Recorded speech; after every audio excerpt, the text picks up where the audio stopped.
So far we've learned about molecules, right? Molecules are made of covalent bonds.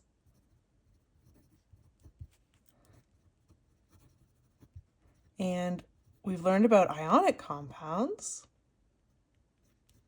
And ionic compounds are made of ionic bonds.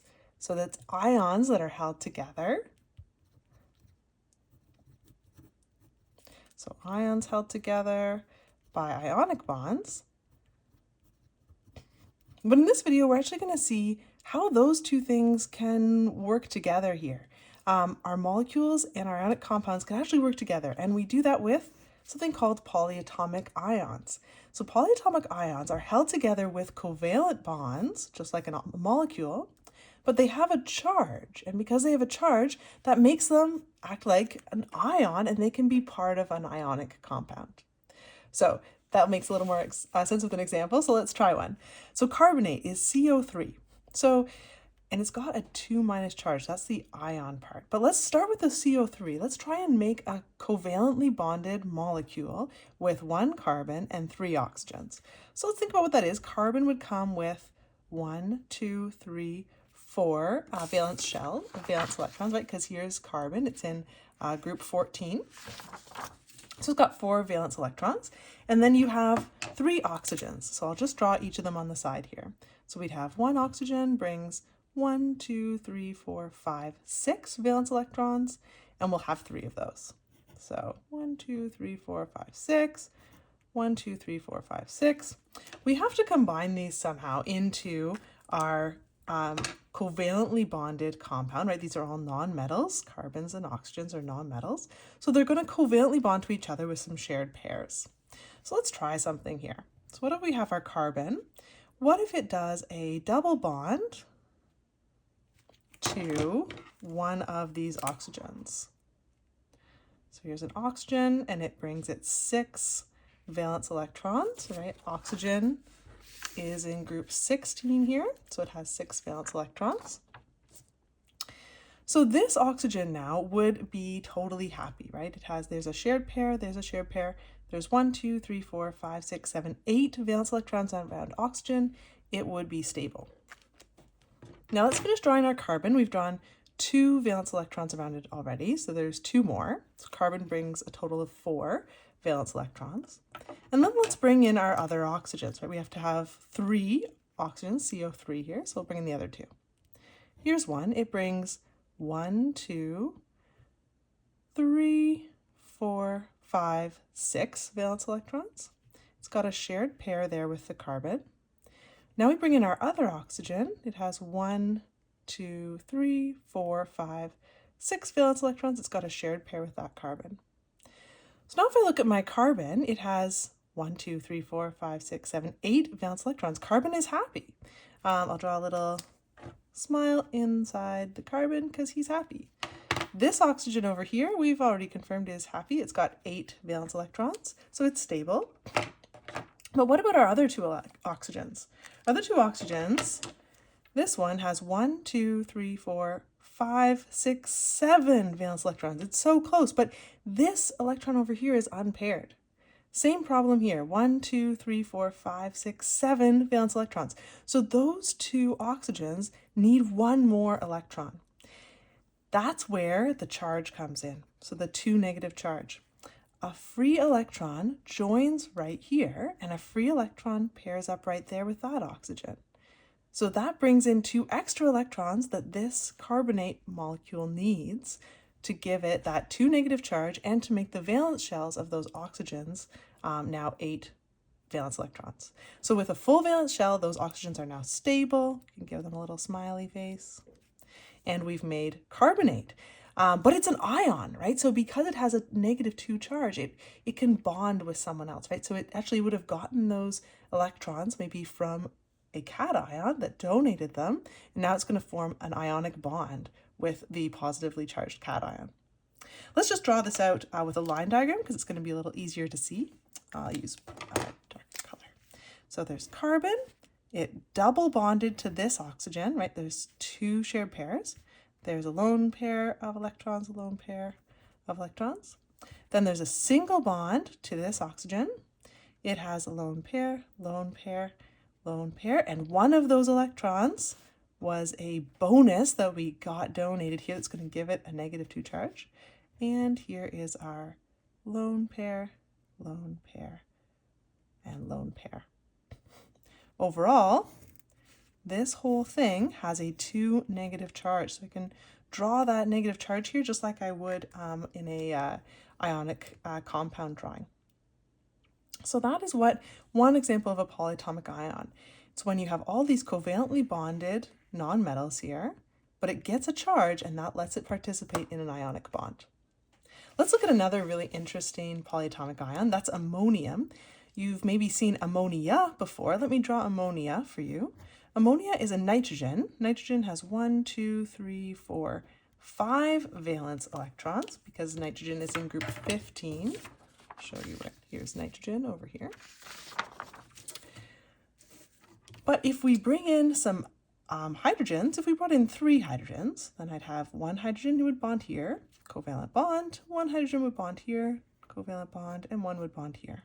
And that's ammonia, NH3. But there's this lone pair over here, right? This lone pair of electrons. And hydrogen wants 2 valence electrons. So what if we had an H+ ion just floating around in this soup of ammonia, say? Like, what if there was a proton? An H+ ion is just a single proton, right? It's a hydrogen atom without its electron. It's just the proton. What if that came by and it saw this lone pair of electrons here? Well, it would say, I need 2 valence electrons in my valence shell. So it might bond in there. And if it did, I would form ammonium. But ammonium will have a positive charge, right? That's got a +1 charge because of the fact that it brought in an extra proton. So if I drew this as a line diagram, it would be N with H's and a +1 charge there because it's got an extra proton that didn't come with its electron, right? It wasn't neutral. This is just a proton. It doesn't have an electron with it, so it's a positive charge that joins that lone pair of electrons there and makes ammonium. So that's 2 polyatomic ions. Let's see how these things actually bond. Because they have a charge, right? Whether you're talking about, most of them have a negative charge like carbonate, but one of them, the ones that we'll meet, is ammonium, which has a positive charge. Because it has a positive charge, it can participate in an ionic bond. So for example, carbonate has a -2 charge. So what if a calcium came along, right? Carbonate has a -2 charge. It wants 2 electrons. It needs to steal 2 electrons right here and here to fulfill the valence shells of those oxygens. So if calcium came along, well, calcium is in group 2. Here's calcium, so it's group 2. So it has a +2 charge. It wants to give away 2 electrons and become a +2 ion. And that's what it will do. So calcium is going to give away its 2 electrons. Calcium brings those 2 valence electrons. It'll donate them to your carbonate. So if I drew carbonate here, actually I'll draw it in a different color. So carbonate would look like this. 1, 2, 3, 4. There's 8 around that oxygen. And I'll draw it with the missing, it needs 1 more electron around this oxygen. And it's going to have 7, just 1 more electron needed around this oxygen.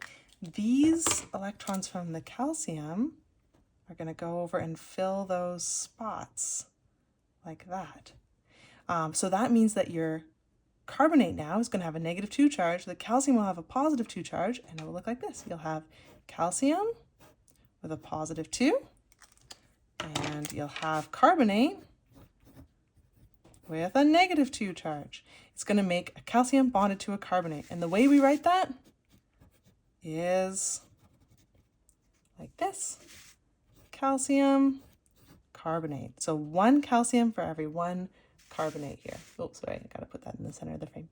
So 1 calcium, 1 carbonate will give you calcium carbonate. Now, what if they don't have the same charge? So what if we're talking about something like carbonate bonding to potassium. So here potassium is in group 1.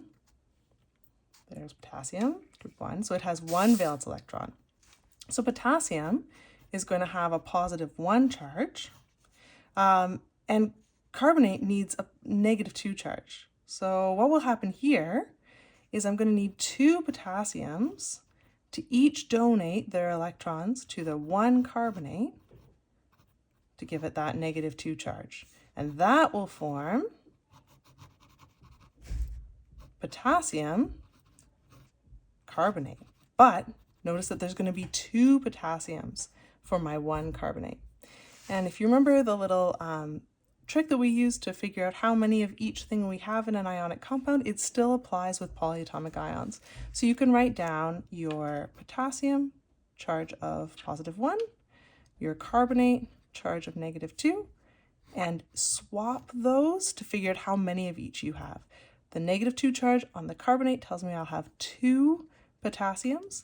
The positive 1 charge on the potassium tells me I'll have 1 carbonate. So I have K2CO3, just like that. And we'll do more practice with that and naming in a different video. So I've introduced you to carbonate and ammonium, but there are a bunch more polyatomic ions that we need to know. Some of these we need to memorize the name and the chemical formula with the charge for them. Other ones you don't need to memorize, and I'm just going to give them to you, and so I'm just making you aware of them.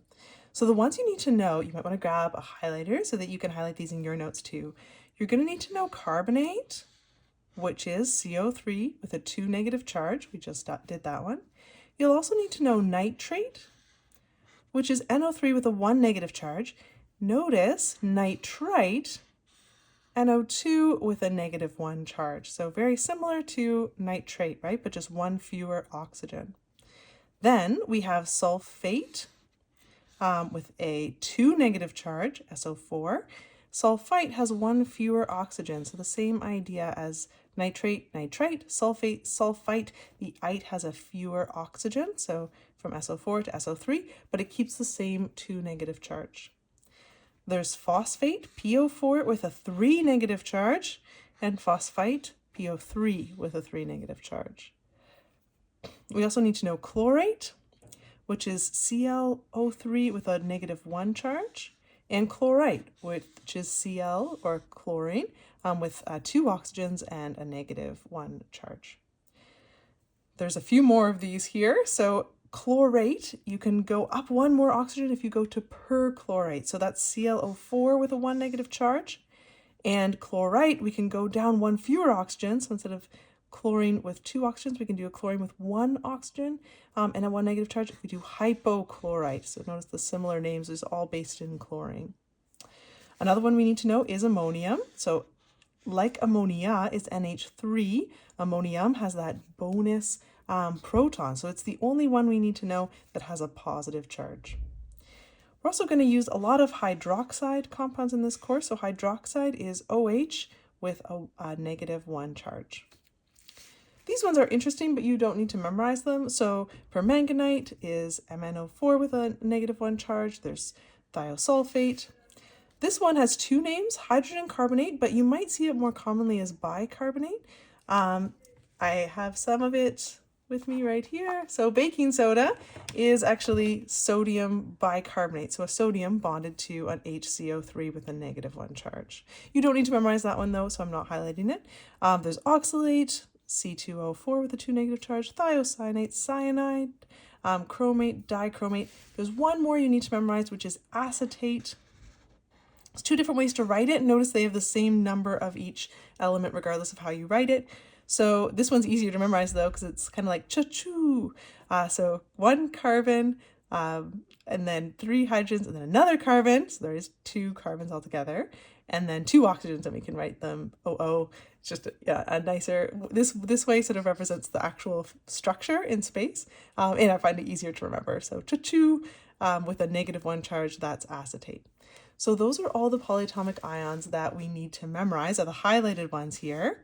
The other ones, just good to know about, and you'll see them sometimes appearing in different questions we study, but I'll always give those to you. You don't have to memorize the unhighlighted ones.